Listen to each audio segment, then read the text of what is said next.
With YouTube na ba? With ba YouTube na?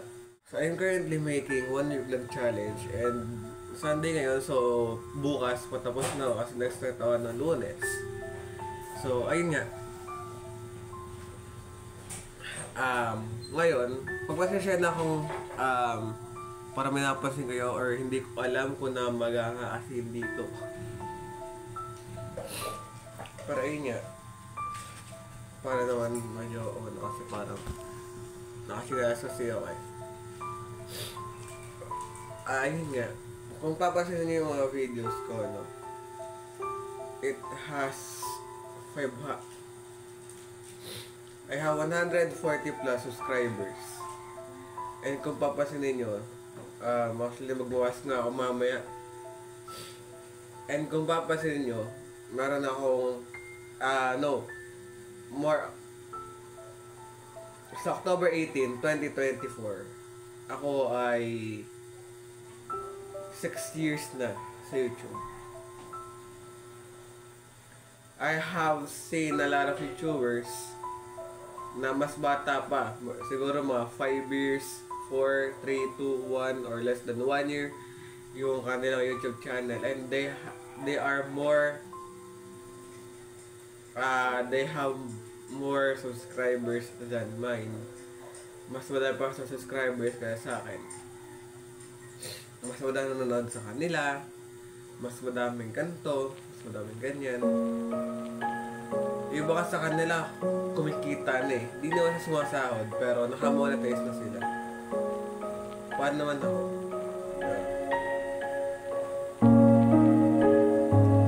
Halos ginawa ko na lahat na nasa isip ko. Ang dahil ko ng pinagpapatawa na kahit di naman dapat magpatawa, nagpapatawa ko.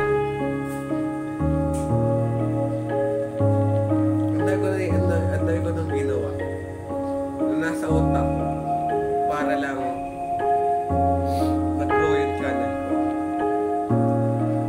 I was so trying hard.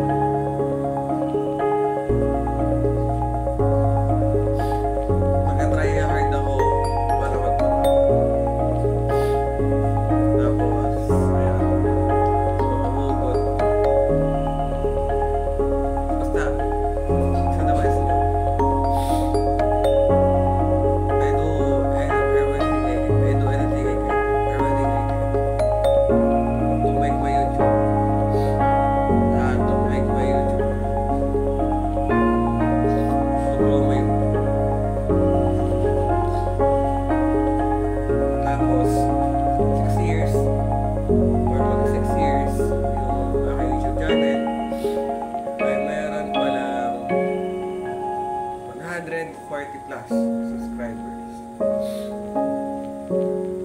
Tapos mapakita ko sa inyo yung mga views ngayon. 8. Wala pa sa kalahati. At mukhang wala nang nanonood sa akin. Siguro ngayon mga nanonood na lang sa akin, mga kaibigan ko na lang din, mga kapwa content creator ko na lang, para lang kami lang, nag-supportahan kasi kami na lang siguro or ako, sila lang nanonood sa akin. Siguro yung iba sa kanila, sa viewers pa, hindi siguro masyado nakakanood. Which is parang nakakatamad mag-upload kasi nga yung views ko bumabagsak. Ay, actually di bumabagsak eh, parang wala talagang nanonood. Ginawa ko ang dami ko nasa isip na thumbnail na pero wala akong maisip na kumbaga burnout na ako sa YouTube platform eh. More likely para kung hindi ko na alam kung ano yung gagawin ko sa YouTube. Hindi ko na alam kung ano yung content ko, hindi ko na alam kung ano yung thumbnail ko. Kasi actually Friday, July 5 ko in-upload yung Slendrina na yun. July 4 pa yun talaga na-convert or na-render, na-convert it into one clip. So, na-edit ko siya ng July 4. Pero, umaya. So, na-convert ko yon or na-ano nga siya nung July 4. Pero hindi lang siya na upload agad nung July 4. Kahit pwede ko pang i-upload yun. Sa dahilan na hindi ako makagawa ng thumbnail. Dahil nga, paano magagawa ng thumbnail? Wala akong maisip na paraan kung paano ko gagawa ng thumbnail. Ang dahil kung kumaga sa YouTube platform, burn out na. Hindi ko na alam kung ano yung gagawin. If ever man na mag-upload ako, probably SMP na lang. May sinalihan kasi akong SMP na isi-surprise ko na lang. May pa-surprise.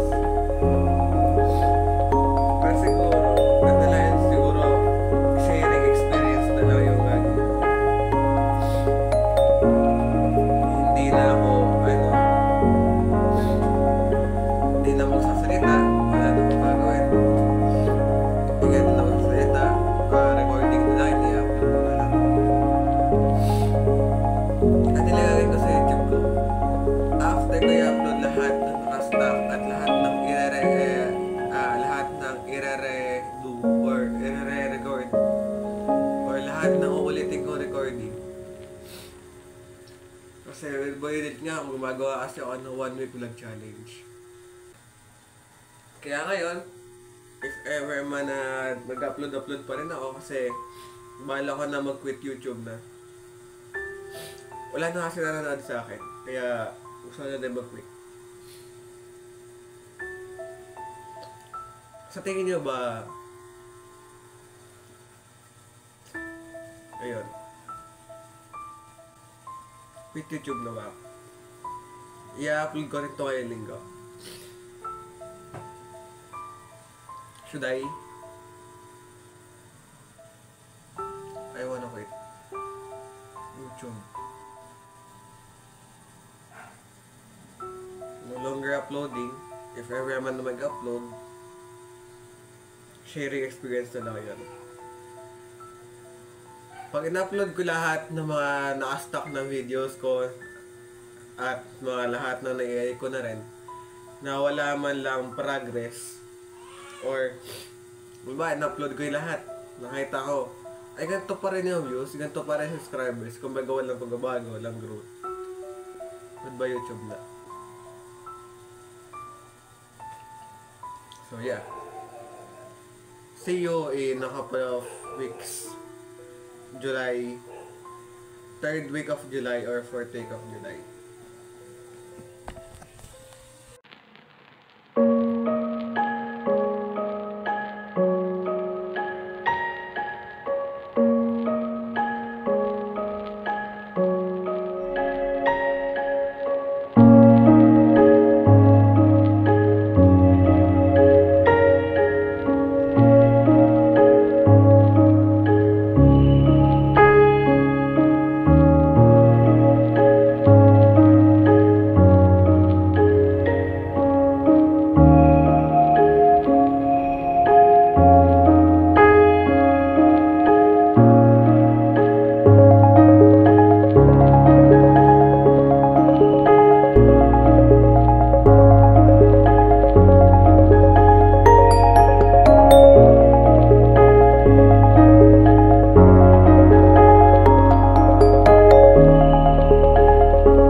Marami nagsasabi sa akin na si Kristo ay tao lang at hindi sa Diyos.